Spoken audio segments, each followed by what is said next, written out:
இருக்கு ஆனா இல்ல. குழந்தைங்களா, இன்னைக்கு நம்ம ஒரு கலர்ஃபுல்லான அதே சமயம் ஒரு மந்திர வித்த மாதிரியான செயல்பாட்டை செய்ய போறோம். ஒரு குடுவையில இருக்கிற திரவத்தோட நேரம் காணாம போகும், திரும்ப வரும். ரிப்பீட். காணாம போகும், திரும்ப வரும். ரிப்பீட். அட, உங்களோட கண்கள் ஆச்சரியத்துல விரியறது எனக்கு நல்லா தெரியுது. அப்புறம் ஏன் வெயிட் பண்ணணும்? வாங்க, இந்த மந்திர வித்தையில என்ன அறிவியல் தந்திரம் இருக்குன்னு பாத்திரலாம். இத செய்யறதுக்கு ஒரு கூம்பு குடுவை, கொஞ்சம் குளுக்கோஸ், சோடியம் ஹைட்ராக்சைடு, அப்புறம் மெத்திலின் நீல சாயம் இதெல்லாம் வேணும். முதல்ல கூம்பு குடுவையை எடுத்துட்டு அதுல கொஞ்சம் குளுக்கோஸ் அப்புறம் சோடியம் ஹைட்ராக்சைடு படியங்கள் ரெண்டையும் சேர்த்து இதோட இப்ப பாக்குற அளவுக்கு தண்ணி சேர்த்துக்கோங்க.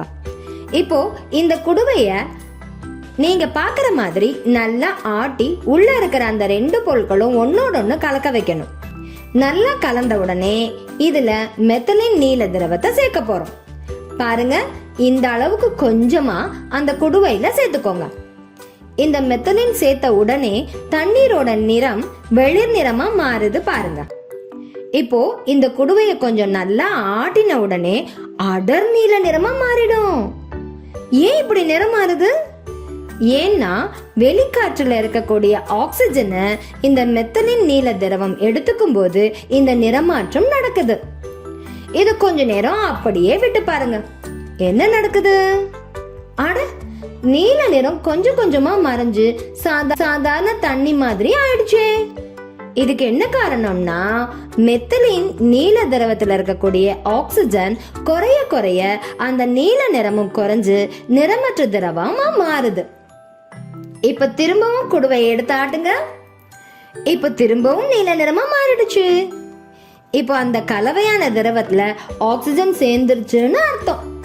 இப்போ அப்படியே வச்சுட்டா திரும்பவும் நிறம் மாயமா போயிடுச்சு. இது அறிவியல் படி பார்த்தா மந்திரம் எல்லாம் ஒண்ணு இல்ல, இது ஒரு வேதிவினை நிகழ்வு, அவ்வளவுதான். இதுதான் இந்த மந்திரத்தோட தந்திரம். நாம செஞ்ச இந்த நிறமாற்ற மந்திர செயல்பாடு உங்களுக்கு ரொம்ப பிடிச்சிருக்கும்னு நம்புறேன் குட்டீஸ். மெத்திலின் நீலம் என்பது ஒரு நறுமண கலவையாகும். இது தண்ணீரில் கரைக்கப்படும் போது ஒரு வெளிர் நீல கரைசலை உருவாக்குகிறது. இந்த கரைசல் இருக்கும் குடுவையை வேகமாக சுழற்றும் போது மெத்திலின் நீலம் ஆக்சிஜனை உட்கவர்ந்து தன்னுடைய நிறத்தை அடர் நீல நிறமாக மாற்றுகிறது. குடுவையை கொஞ்ச நேரம் அசைக்காமல் ஓய்வில் வைத்தால் மெத்திலின் நீலத்தில் இருக்கும் ஆக்சிஜன் கொஞ்சம் கொஞ்சமாக வெளியேறி விடுகிறது. எனவே கரைசலின் நிறமும் நீல நிறத்திலிருந்து நிறமற்றதாக மாறிவிடுகிறது.